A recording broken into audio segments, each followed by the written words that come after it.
আমরা তিন বোন মিলে আমার ভাইয়ের জীবনটা নষ্ট করে দিছি। আমার বাড়ি লক্ষ্মীপুর। আমার ভাই সেই ইন্টার লেভেলে ঢাকায় এসে থেকে ইনকাম করে আমাদের তিন বোনকে চালাতো, পড়াশোনার খরচ দিত, আমাদের তিন বোনকে পড়াশোনা করিয়েছে, পরবর্তীতে তিন বোনকে বিয়ে দিছে। আমাদের স্বামী বা শ্বশুরবাড়িতে যেন আমাদের ছোট হতে না হয় তাই আমার বলার আগে সব কিছু পাঠায়। কি পাঠানো হয় মেয়েদের শ্বশুরবাড়িতে আশা করি বুঝতে পারছেন। আমাদের মা বাবা কেউ নাই, আমার তাদের চেহারাও মনে নাই। খুব ছোট থাকতে বাংলাদেশের আলোচিত একটি সড়ক দুর্ঘটনায় তাদের মৃত্যু হয়েছে। তারপর থেকে আমার এই ভাই আমাদের বড় করছে নিজ হাতে। সর্বোপরি আমরা তিন বোন যদি শরীরের চামড়াও বিক্রি করে দেই তারপরও আমার ভাইয়ের ঋণ শোধ করতে পারবো না। আমাদের মা বাবা সব আমাদের এই ভাই। আমার ভাই ঢাকা বিশ্ববিদ্যালয়ের শিক্ষা ও গবেষণা বিভাগ থেকে পড়াশোনা শেষ করে এখন একটি আন্তর্জাতিক সংস্থার এডুকেশন এক্সপার্ট হিসেবে কাজ করছে। তো আমার ভাইকে বহু কষ্ট করে আমরা তিন বোন মিলে জোর করে বিয়ে করাই 3 বছর আগে। আমার ভাই খুবই ইন্ট্রোভার্ট। এক্সট্রোভার্ট হবেই বা কিভাবে, যার ছোটবেলা থেকে এক আকাশ সমান দায়িত্ব। তো আমাদের ভাবি ছিল আমার মেজ বোনের বান্ধবী। তো ভাবির বিয়ের আগে প্রেমের সম্পর্ক ছিল, একেবারে শারীরিক সম্পর্ক ছাড়া। টুকটাক সব হয়েছে, পরে ভাবিকে ঠকিয়ে ছেলেটা চলে যায়। তো ভাবি অতটা সুন্দর ছিল না, আবার আমার ভাইয়ের থেকেও নিম্নবিত্ত। তারপরও কেন জানি আমাদের তিন বোনের তাকে খুব পছন্দ ছিল। মেয়েটা মেজ বোনের সাথে আমাদের বাড়িতে আসতো সবসময়, তাই আর কি। পরবর্তীতে আমরা সব জেনে বুঝে মেয়েকে বিয়ের প্রস্তাব দিলে মেয়ে এক কথায় রাজি হয়ে যায়। বুঝে নিত একেবারে পাড়াগাঁয়ের একটা ছেলে যখন ভালো অবস্থানে যায় তখন গ্রামে ওই ছেলের জন্য মেয়েদের পরিবারগুলোর কতটা কৌতূহল থাকে।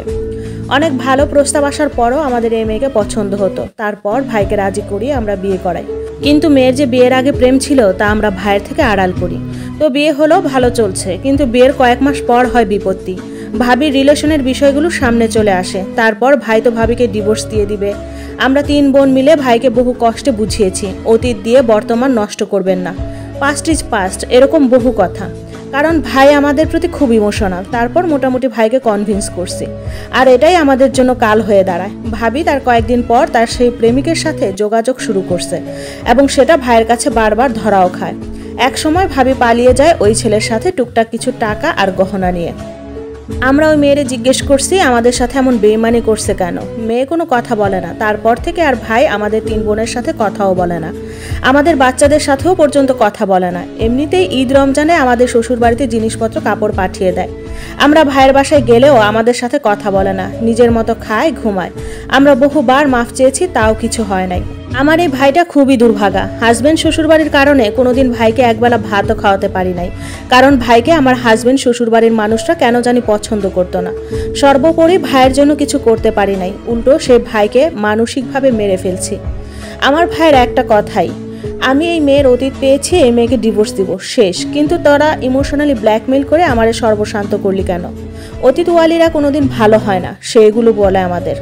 আর একটা বিষয় হলো, আমার প্রাক্তন ভাবি এখন আবার ফিরে আসতে চায়। আমার ভাইরে ফোন দিলে ভাইয়া গালিগালাজ করে, তাই আমাদের বোনদের ফোন দিয়ে কান্নাকাটি করে তাকে যেন আবার ফিরিয়ে আনে। আমার ভাই খুব একাকিত্বের মধ্যে আছে, তাই তার আবার বিয়ে করা উচিত। এখন এটা কিভাবে বলা যায় ভাইকে আবার, আর কোন মুখেই বা বলবো? একবার ছোট বোন হাসতে হাসতে বলছে, তখন বলছে আর বিয়ের দরকার নাই, এক বিয়েতে শখ মিটে গেছে। তোরা নারী জাতটাই বেইমান, পরের বোন আর আপন বোন বলতে কিছুই নাই। এখন সর্বোপরি ভাইয়ের আমাদের প্রতি ঘৃণাটা কিভাবে কমাবো, শুধু এটুকু পরামর্শ। ভাইয়ের এই ঘৃণা নিয়ে আমরা তিন বোন মারা গেলেও আমাদের সব শেষ হয়ে যাবে। সর্বোপরি আমাদের জন্য কিছু পরামর্শ দিন প্লিজ। পাঠিয়েছেন নাম প্রকাশে অনিচ্ছুক এক আপু।